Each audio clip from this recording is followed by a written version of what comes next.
আসসালামু আলাইকুম। বাংলাদেশ ও অস্ট্রেলিয়ার মধ্যকার তৃতীয় ও শেষ ওয়ানডে ম্যাচে নাটকীয় লড়াইয়ের পরে অস্ট্রেলিয়া 1 উইকেটে রোমাঞ্চকর জয় তুলে নিয়েছে। তবে 2-1 ব্যবধানে সিরিজ জিতে ইতিহাস গড়েছে বাংলাদেশ।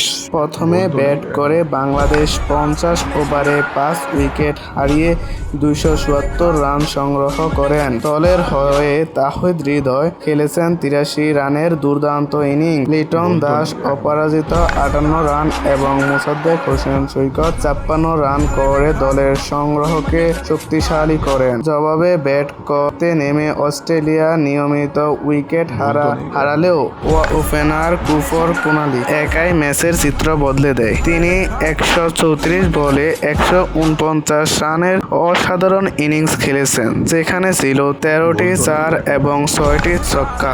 তার দুর্দান্ত ব্যাটিংয়ের সুবাদে অস্ট্রেলিয়া 49 ওভার 3 বল 9 উইকেট হারিয়ে জয়ের লক্ষ্যে পৌঁছে যায়। বাংলাদেশের হয়ে দুর্দান্ত বোলিং করেছেন শরীফুল ইসলাম। তিনি 10 ওভার 48 রান দিয়ে 6 উইকেট শিকার করেছেন। তিনি বাইপার তুলেও আরও একটি উইকেট বেশি তুলেছেন। শেষ মুহূর্ত পর্যন্ত ম্যাচ জমিয়ে রেখেছেন। শরীফুল ইসলাম শেষ মুহূর্ত পর্যন্ত ম্যাচ জমিয়ে রাখলেও বাংলাদেশ জয় ছিনিয়ে আনতে পারেননি।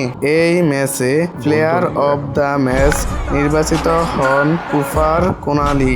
আর পুরো সিরিজে ধারাবাহিক অলরাউন্ডার পারফরম্যান্সের জন্য প্লেয়ার অব দ্য সিরিজ হন মোসাদ্দেক হোসেন সৈকত। 4 বছর পর মোসাদ্দেক হোসেন সৈকতের অসাধারণ পারফরম্যান্স আপনাদের কাছে কেমন লাগলো কমেন্টে জানিয়ে দিবেন। এই ভিডিওটি ভালো লাগলে লাইক এবং সাবস্ক্রাইব করে আমাদের পাশে থাকবেন।